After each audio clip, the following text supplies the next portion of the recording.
Hello and welcome to the 5th episode of simply Suhail. आप लोगों का बहुत शुक्रिया कि आप वक्त निकाल के इसको सुनते हैं। आई थिंक दैट्स शुक्रिया, थैंक यू। खास तौर पे जो पेरेंटिंग के प्रोग्राम के हमको फीडबैक्स आए, ओवरवेलमिंग, अगेन हम्बल्ड, शुक्रिया आप लोगों का। Let's come to today's 7 questions. Question number 1, how to overcome fear. Why the hell you want to overcome fear? देखें, इसको समझते हैं ज़रा सा। देखें, फेयर, हंगर और पेन, ये अल्लाह सुब्हाना ताला ने हमारे प्राइमरी सॉफ्टवेयर्स रखे हैं हमारे अंदर। ये तीनों बहुत ज़रूरी हैं। हंगर सिर्फ खुराक की नहीं, आगे बढ़ने की और हज़ार तरीके की। Pain is very important for stopping us from doing stupid things. And then fear is also equally very important. Software वो हमारे सर्वाइवल के लिए बहुत ज़्यादा ज़रूरी एक एलिमेंट है जो अल्लाह ताला ने हमें दिया है। So fair is okay. Don't think of ये वर्ड, जो अंग्रेज़ी ज़बान का वर्ड है ना, फेयरलेस, ये कोई वर्ड ही नहीं है। I think this has been it's a mistake. There's no such thing as fearless.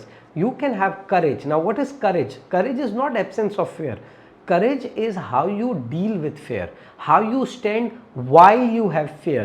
That is important. Now how to overcome fear, सवाल को मैं change कर रहा हूँ. You don't need to overcome. How to dance with fear should be the question. And how to dance with fear? Very simple. By improving your capabilities. आप अपनी capabilities को improve करें, you'll get better with dealing with things. देखिए, fear कब आता है? Exam का fear कब आता है? जब साहब प्रिपरेशन की कमी होती है, फिर हम उसको फेयर के ऊपर लगा रहे होते हैं। नहीं, प्रिपेयर अच्छा करें, prepare for life, improve capability, but don't look for an impossible goal. Overcoming fear is an impossible goal. Fearlessness is no word. You can't be fearless. We have to live with courage, and courage is not absence of fear, it's your response to fear. Question number 2, how to manage digital distraction. एक तो मैं आप लोगों को बताऊं, ये digital को बदनाम किया हुआ है। मसला है हाउ टू मैनेज डिस्ट्रैक्शंस। हम फंसते डिस्ट्रैक्शन में। जब डिजिटल नहीं था, मतलब तब आप बहुत ही कोई सुपर इफेक्टिव चल रहे थे, मतलब तब आपने दुनिया बदल दी थी। नहीं, तभी भी आपको डिस्ट्रैक्शन के मसले थे, right? Distraction is the problem. अब where does distraction comes in? Distraction comes in when I have not figured out how to apply my mind to what am I doing. ना हम क्यों अप्लाई नहीं कर पाते? आज हम अक्सर लोग, मैं सुनता हूँ, कहते हैं बच्चों का किसी चीज़ में ध्यान नहीं लगता। अच्छा, प्ले स्टेशन पे उसको आप देखें, वो इंशाल्लाह आपको 8 घंटे लगातार ध्यान लगा कर दिखा देंगे। तो मसला ध्यान का नहीं है, मसला ये है कि am I finding something engaging enough to do. So don't blame digital. Digital distraction कुछ नहीं होता, डिस्ट्रैक्शन होता है। Being clear about what you are doing, being clear about how important it is what you are doing. Distraction is just an excuse. I love this question. How to get proper rights for women at work?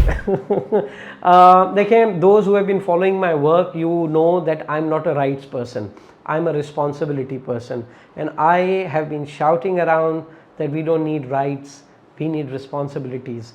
ये इसका right है, ये इसका right है, ये इसका right है। हम सब right में उलझे हुए हैं, हम रिस्पॉन्सिबिलिटी नहीं समझ रहे हैं कि मेरी रिस्पॉन्सिबिलिटी क्या है।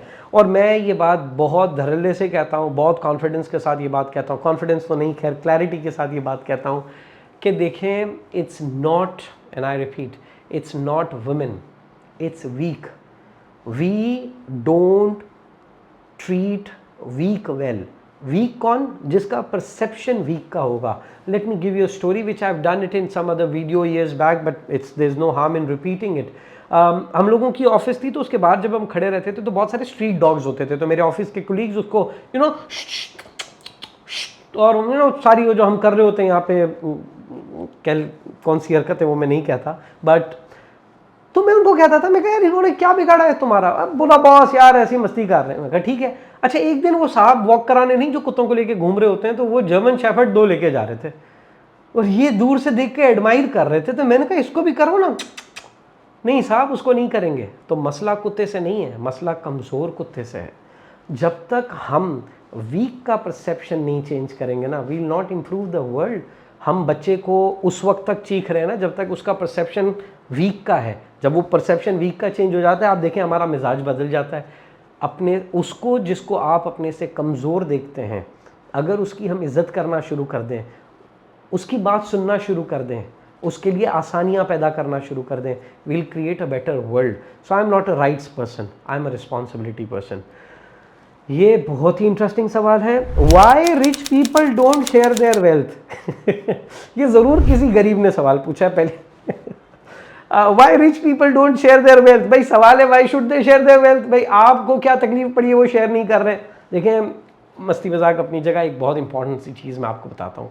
पहली बात तो ये गलत है कि rich people don't share their wealth. ये दुनिया चल इससे रही है कि बहुत सारे अमेजिंग काइंड कंपैशनेट लोग हैं जो आगे बढ़ के दूसरों की मदद करते हैं। लेकिन देखिए, रिच को है ना, वेल्दी को, रिच को, इसको भी डिफ़ाइन मत करें।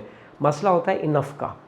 जो ये समझता है कि उसको रब ने इनफ दिया है, इनफ कितना दिया है उसकी बात नहीं हो रही है, इनफ दिया है वो शेयर करेगा। बहुत रिच लोग हैं, अमीर लोग हैं, उनको लगता है अभी भी उनके पास जो है ना वो इनफ नहीं है। I was meeting this CEO for a coaching purpose, और मैं उनके साथ आके बैठा, काफ़ी दुखी लग रहे थे। तो मैंने पूछा, मैं कहा सर क्या इशू है?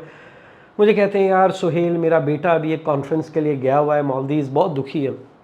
मैं कहा क्यों? बोला यार फर्स्ट क्लास में भेजा है। अब मैं सोच रहा हूँ कि जनाब फर्स्ट क्लास प्लेन का तो सबसे आगे वाला ही डब्बा होता है। तो मैं कहा सर भी फर्स्ट क्लास में गया तो क्यों दुखी है? बोला वहाँ उसके 3 दोस्त अपना प्लेन लाए थे इसलिए बहुत दुखी है।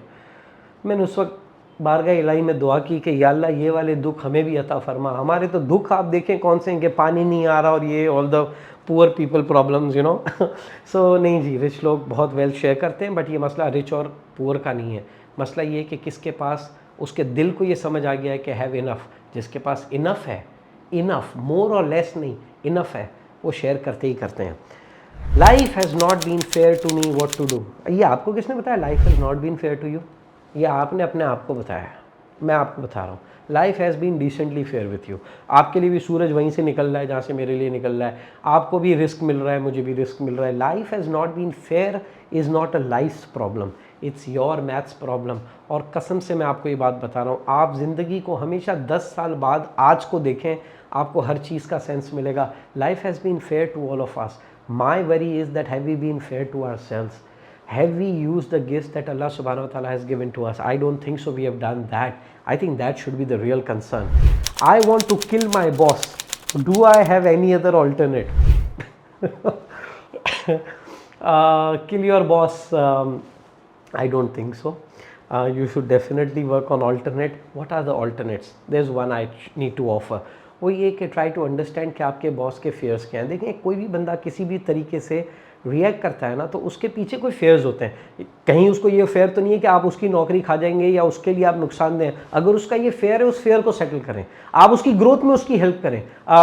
Try to be more compassionate towards your boss, even behind your boss, because that creates a certain aura for you to deal with him or her, however. I think that's very important and hopefully it helps. आखिरी सवाल मेरा बहुत ही कोई favourite किस्म का सवाल है। I love this question when it was asked to me, and interestingly it was asked to me personally. What is that question? The question is, Suhail, बहुत सारी कॉन्वर्जेशन में पीपल से ऑब्वियसली, तो ये ऑब्वियसली का क्या मतलब होता है? ऑब्वियसली का मतलब ये होता है कि मेरी लिमिटेड अकल से ये बात मुझे चूंकि समझ आ गई है तो मेरे हिसाब से यही सच है, और अब आप निकम्मे बेवकूफ़ हैं अगर आपको ये समझ नहीं आ रहा। तो जब हमारे अंदर से इस तरह का परसेप्शन डेवलप हो रहा होता है तो हम सामने वाले को कॉन्वर्जेशन में कहते हैं ऑब्वियसली। साहब ऑब्वियसली कुछ नहीं होता, आपको समझ आ रही है इसका मतलब ये नहीं कि दूसरे को भी वैसे ही समझ आएगी। मैं भी यहाँ पे वो पुरानी घिसी पिटी एग्जाम्पल नहीं देना चाह रहा कि 6 और 9, so you can use it to your advantage, you can apply it to your advantage. That's the 5th episode of Simply Suhail. I hope you liked it. Do share what you liked, and make sure if you have more question, use the hashtag Simply Suhail. Post it here, post it on other platforms. You can write to me personally. Wherever you have the opportunity, I'm there, and inshallah we'll continue doing more Simply Suhail for you. Thank you.